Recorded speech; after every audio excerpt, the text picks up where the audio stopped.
Major Shah, मुझे समझाइएगा, मैं आपके जरिए भी इसको समझना चाहूंगा। मेरे साथ कल डॉक्टर एरोन अब्राहम जुड़े थे इजराइल से। उन्होंने कहा कि 1960 के पहले एक हिस्से को मिस्र वीजा देता था या पासपोर्ट अपनी पहचान देता था, और एक हिस्से को जॉर्डन अपना पासपोर्ट देता था और पहचान देता था। डोनाल्ड ट्रंप जिस आइडिया के साथ आगे आए हैं, यही आइडिया इस पूरे इलाके को शांत कर सकता है और यही आइडिया इसको ठीक कर सकता है। हम सभी जानते हैं कि चाइना ईरान के जरिए यहां पर अपनी प्रेजेंस जताता है और यूएस इजराइल के जरिए अपनी प्रेजेंस यहां पर जताता है। यह किसी से छुपा नहीं है। क्या डोनाल्ड ट्रंप का यह आइडिया जमीन पर उतारा जा सकता है? इस बात को राइडर के साथ कोट अनकोट में देखते हुए कि मिस्र और जॉर्डन सबसे बड़े बेनिफिशियरी हैं यूनाइटेड स्टेट्स ऑफ अमेरिका के, क्या वो नेग्लेक्ट कर सकते हैं? शुरुआती दौर में नेग्लेक्ट किया दिखाने के लिए। मेजर शाह जी, आपने बड़ा अच्छा सवाल आपने बताया कि 1960 के बाद को देता था, नहीं था उस अगर 96 आगे जाए 97 में 6 दिन चला और भीषण चला था इजराइल और अरब के बीच में।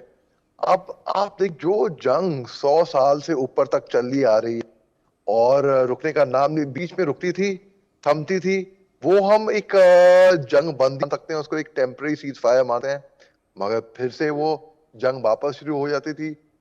2000 में राफत ने काफी कोशिश करी, बातचीत करने की, लेकिन जंग रुकी नहीं। अब जब अल अक्सा मस्जिद में इजरायली डिफेंस फोर्सेस घुसाई तो हमने कहा कि हम एक कार्रवाई करते हैं, जो गलत किया हमस ने दरअसल। और 7 अक्टूबर 2023 हमस ने ऑपरेशन अल अक्सा बॉम्ब चलाया और जो कि बंधक उठा लिए, इसके साथ घुस के दरअसल किया। ये कोई तरीका नहीं हुआ कि अगर हम शांति की बात करें या पीस की बात, इससे क्या, इसे खामियाजा भरना पड़ा, जो कि गाला पट्टी में 42,000 से ज्यादा लोग हैं जो सिविलियंस हैं, ज्यादातर खवातीन, बच्चे, बुजुर्ग, निहत्ते, लाचार, मजबूर, मजलूम, उनको खतरा भुगतना पड़ा। तो इसमें आप जब मेजर शाह, मुझे लगता है, major Shah with due respect, मुझे लगता है आप मूव कर रहे हैं तो आपका नेटवर्क बार बार आ रहा है, जा रहा है, आपकी आवाज़ बहुत कट रही है। मैं एक बार फिर से आपसे नेटवर्क जुड़वाता हूं और तब आपसे एक बार फिर इस सवाल का जवाब लूंगा। लेकिन एक बड़ी खबर भी अपने दर्शकों के सामने रख देते हैं। इजराइल के गजा प्लान से जुड़ी हुई ये बड़ी खबर है। इजराइल के गजा प्लान से जुड़ी हुई, ट्रंप से मुलाकात के लिए वॉशिंगटन पहुंच गए हैं बेंजामिन नेतन्याहू। गाजा को लेकर दोनों नेताओं के बीच बातचीत होगी। व्हाइट हाउस में गाजा को लेकर नई रणनीति बनेगी। ट्रंप का क्लीन आउट प्लान तो अरब देश खारिज कर चुके हैं, लेकिन कब तक के लिए खारिज किया है यह भी यहां पर समझना होगा, क्योंकि पेनिट्रेशन अमेरिका का अब भी उतना ही है। वेस्ट अरब वर्ल्ड में, मिडिल ईस्ट में उतना ही पेनिट्रेशन है। तो इजराइल के गाजा प्लान से जुड़ी हुई ये बड़ी खबर यहां पर। उधर ट्रंप और नेतन्याहू की मुलाकात के क्या मायने हैं? व्हाइट हाउस में दोनों नेताओं की एक महत्वपूर्ण मीटिंग है। अरब देशों की लामबंदी पर गाजा को लेकर बातचीत है। गाजा को लेकर अहम रणनीति बनाने पर फोकस है। अरब देश जो लामबंद हो गए हैं एक साथ ट्रंप के इस प्लान को लेकर, क्या ट्रंप को खारिज करना इतना आसान है अरब देशों के लिए?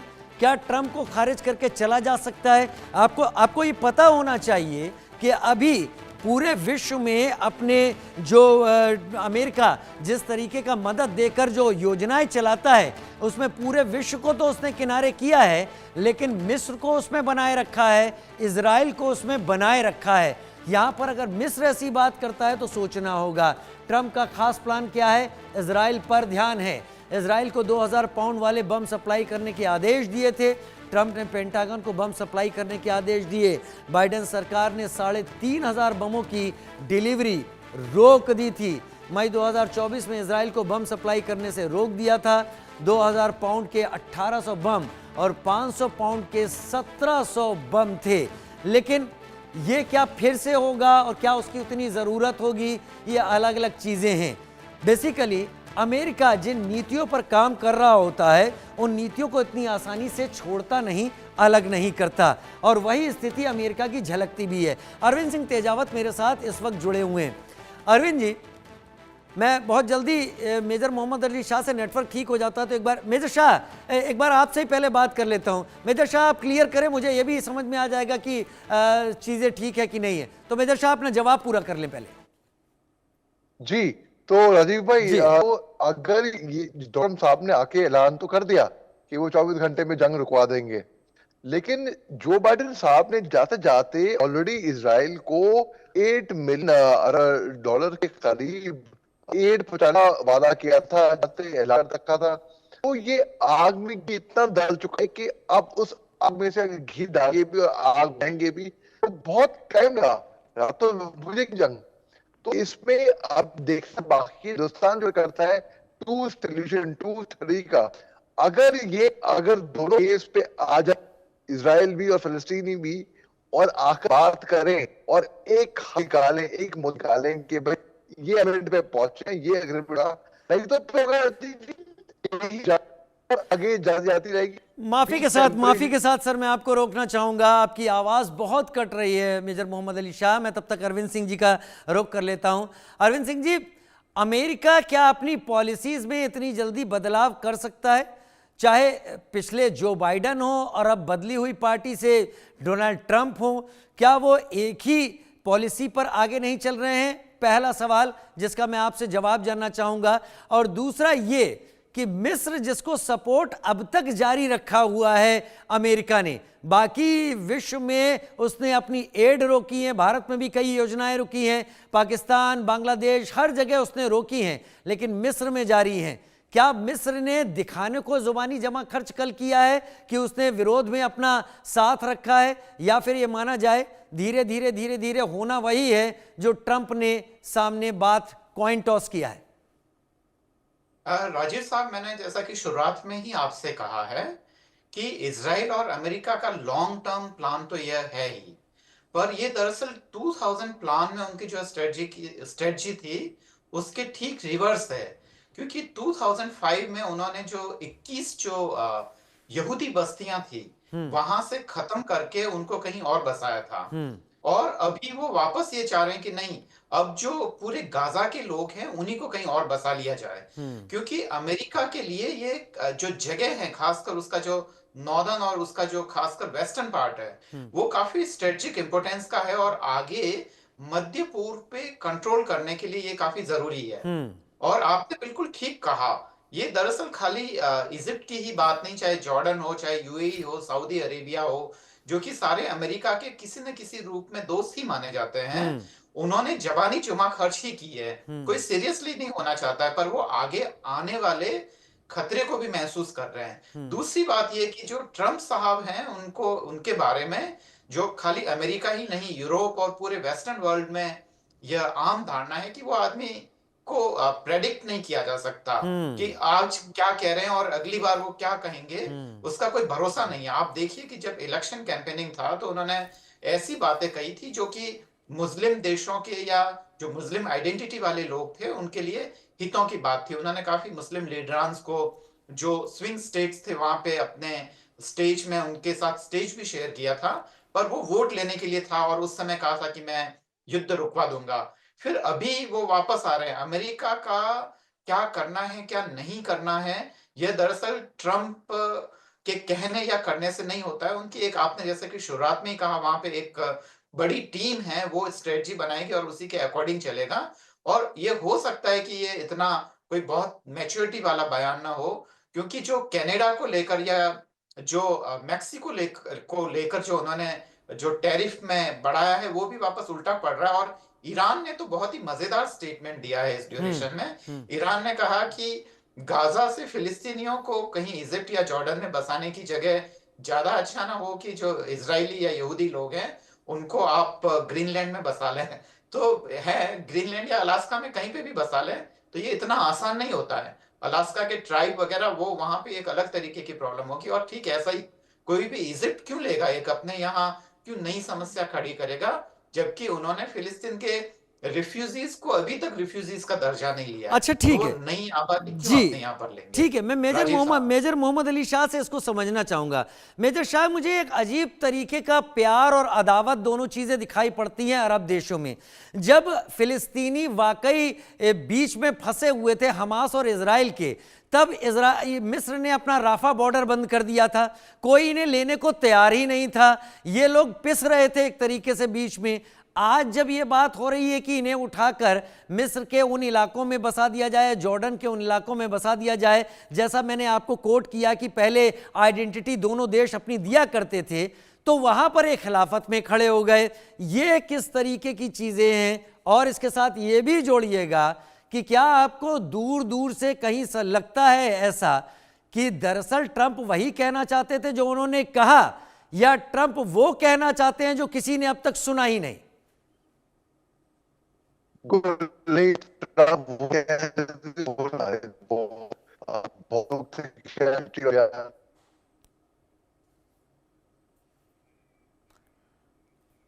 मैं क्षमा चाहता हूं, बहुत तकनीकी दिक्कत आ रही है। मैं चाहता था मेजर मोहम्मद अली शाह कि आपकी उन बातों को सुनूं, अपने दर्शकों तक पहुंचाऊं, लेकिन शायद कोई तकनीकी दिक्कत आ रही है। अरविंद सर, जब तक मैं माफ़ी के साथ मेजर मोहम्मद अली शाह से बात कह रहा हूं, मैं आपके पास यही कॉइन टॉस करता हूं। क्या ट्रंप जो कहना चाहते थे वो उन्होंने नहीं कहा, कुछ और कह दिया, या फिर जो उन्होंने कहा रीड बिटवीन द लाइंस कोई समझ नहीं पाया कि ट्रंप कुछ और कहना चाहते हैं? राजीव साहब, इस बारे में मैं दो बातें कहूंगा। पहली बात तो ये कि हम कई बार ये जो बड़े लोग होते हैं उनकी बातों को काफी संजीदा रूप से लेते हैं, पर ऐसा नहीं है। दरअसल कभी कभी उनसे भी गलतियां हो जाती हैं, और हम एक कहावत भी कहते हैं कि ऐसा नहीं है कि काबुल में घोड़े अच्छे होते हैं तो वहां पे खच्चर नहीं होते हैं, वहां पे भी होते हैं। ऐसा है, तो कई बार इमैच्योरिटी वहां पे भी देखने को मिलती है, और सब कुछ उतना प्लान नहीं होता है जितना कि हम सोचते हैं कि टॉप लेवल पर होना चाहिए। पर हाँ, अगर ये सोचा समझा अगर बयान है तो ये इजराइल को खुश करने के लिए है, खासकर वहां के कट्टरपंथियों को खुश करने के लिए है। उससे हासिल और क्या होगा सुनने डोनाल्ड की यह ट्रंप भी को? राजीव साहब, सुन नहीं पाया, आपने कुछ कहा? मैंने कहा कि आपने कहा कि हो सकता है ये बयान इजराइल के कट्टरपंथियों को खुश करने के लिए है। मैं यही समझना चाहूंगा आपसे कि उससे हासिल क्या होगा डोनाल्ड ट्रंप और करंट रिजीम को? देखिए, अभी फिलहाल तो ऐसा कुछ लग नहीं रहा है, पर अगर बहुत ज्यादा दिमाग लगाया जाए कि क्या हासिल होगा, तो मुझे लगता है कि वो जो बॉम्ब्स जो सप्लाई को लेकर जो अभी मामला फंसा हुआ है, और इजराइल से वो बहुत सारा पैसा लेने की फिराक में है। सुनने में ये आ रहा है, हालांकि बहुत सारे जो लोग ये कह रहे हैं कि अमेरिका का जो इकोनॉमिकली वो शायद कुछ अंदर से कमजोर हो रहा है, और इसीलिए वो यूरोप से और पूरी तमाम दुनिया से अपना जहां पैसा खर्च हो रहा है वहां से वो कंट्रोल करना चाह रहा है।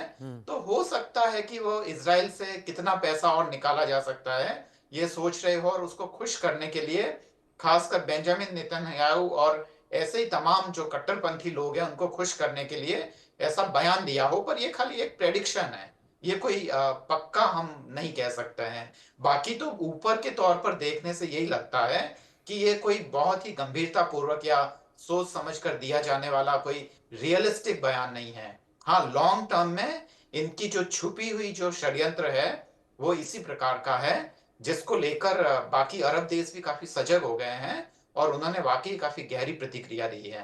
खासकर ईरान ने तो बहुत ही जबरदस्त तरीके से अमेरिका को वापस जवाब दिया है। खैर, ईरान तो राजीव साहब, अमेरिका के सामने वैसे भी रहता है, और ईरान और अमेरिका के बीच में 36 का आंकड़ा सभी को पता है। लेकिन क्या मैं इससे ये इन्फ्रेंस ड्रॉ कर सकता हूं कि आगे आने वाले दिनों में ये जो सीज फायर है ये टूटने वाला है?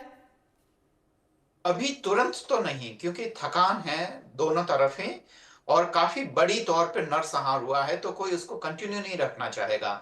बहुत सारी तमाम बाधाओं के बावजूद वापस सीज फायर को कायम किया गया है। बीच में कुछ उसको तोड़ा भी गया, फिर वापस उसको कायम किया गया। पर इन सब चीजों के बावजूद जो लॉन्ग टर्म सीज फायर तो कभी होगा नहीं, क्योंकि बहुत सारी लड़ाइयां हो चुकी है, एक डिकेड बीतने दीजिए, फिर वापस यही सब कुछ होगा। जब तक इसका कोई स्थायी हल नहीं ढूंढा जाता है तब तक मुझे नहीं लगता है कि ये सीज फायर कायम रहेगा। हाँ, टेम्परेरी सीज फायर जरूर होगा, और आप देख रहे हैं कि वहां फिलिस्तीन के लोगों में भी एक के बाद एक गुस्सा बढ़ रहा है। यासर अराफात से लेकर आप हमास तक की पूरी लंबी एक हिस्ट्री देख रहे हैं। तो इससे आगे और कितना भयानक होगा, इसको कोई कुछ नहीं कह सकता है राजेश साहब। कोई कुछ नहीं कह सकता है आगे कितना भयानक होगा। मैं क्या ये उम्मीद यहाँ पर करूँ कि करंट सिचुएशन जो इस वक्त है, उस सिचुएशन में अब ग्रुप बनने वाले हैं इस पूरे मिडिल ईस्ट के अरब कंट्रीज के बीच में, जिसमें एक को ईरान लीड करता हुआ दिखाई पड़ेगा और दूसरे को शायद, ये मेरा गेसवर्क है, अमेरिका के इशारे पर मिस्र या जॉर्डन। क्या आप इससे इत्तेफाक रखते हैं? देखिए, अभी जो ट्रम्प साहब ने कहा है वो न तो इजिप्ट के लिए मुफीद है और न ही जॉर्डन के लिए मुफीद है। तो इसको लेकर तो अभी ये खाली बयानबाजी ही समझा जाए। और जहां तक वहां बाकी जो अरब वर्ल्ड की अगर बात करें, तो उसकी लीडरशिप को लेकर हमेशा सऊदी अरेबिया और ईरान के बीच में एक खास तरीके का कंपटीशन रहा है। तो यह सारी चीजें तो है, ग्रुपिज्म तो होना ही है।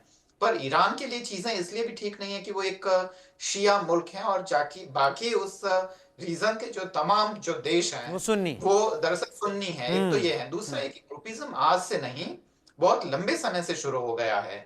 और खासकर जो ट्रम्प साहब की जो ब्रिक्स कंट्रीज को धमकी है कि अगर आप एक कॉमन करेंसी चलाएंगे तो अमेरिका इसका जवाब देगा, 100% टैरिफ इंपोज करेगा, ये सारी तमाम चीजें हैं। और ईरान खाली ईरान नहीं है, ईरान के पीछे छुपे तौर पर चाइना और रशिया की ताकतें भी है, जिसके बारे में कई बार कहा जा चुका है। और उधर ये जो पूरा अरब वर्ल्ड है, उनका जो इंटरेस्ट है वो कब तक अमेरिका सेटिस्फाई कर पाएगा, क्योंकि अमेरिका टेक्नोलॉजी के हस्तांतरण में काफी कंजूस है। भारत ने भी बहुत बार शिकायत की है कि भाई आप दोस्त कहते हो तो कुछ करिए भी। तो रूस ने तो हमें बहुत सारी तकनीकियां दी है, पर आपने क्या किया है? पर अमेरिका उसका इस्तेमाल खाली मुझे लगता है अरविंद जी, करता है। आप बहुत सही इशारा दे रहे हैं, लेकिन अमेरिका इनको नेगोशिएट कैसे करेगा? क्या डोनाल्ड ट्रंप ने ये मुद्दा डालकर एक नई बहस छेड़ दी, या मिडिल ईस्ट के या अरब देशों को उलझा दिया एक अलग चीज में, या माइंड डाइवर्ट करने के लिए ये सारा शिगुफा छोड़ दिया, होने वाला कुछ और हो और डोनाल्ड ट्रंप ने नजर हटाने के लिए ये एक ऐसा मुद्दा छेड़ दिया जिस पर सारे कंट्रीज अपने जुबानी जमा खर्च में लग गए, विरोध पे लग गए, उनका डाइवर्ट अटेंशन चेंज कर दिया? क्या ये इसके पीछे है? लेकिन ये सही है कि मल्टीपल प्लेयर्स इन्वॉल्व हैं। ये आगे क्या रूप लेगा उसके लिए कुछ इंतजार जरूर करना पड़ेगा। अरविंद तेजावत सर, आप मेरे साथ जुड़े, बहुत सारे चीजों पर बहुत बेहतरीन आपने एनालिसिस सामने रखा, बहुत शुक्रिया आपने समय निकाला इस शो का हिस्सा बनने के लिए।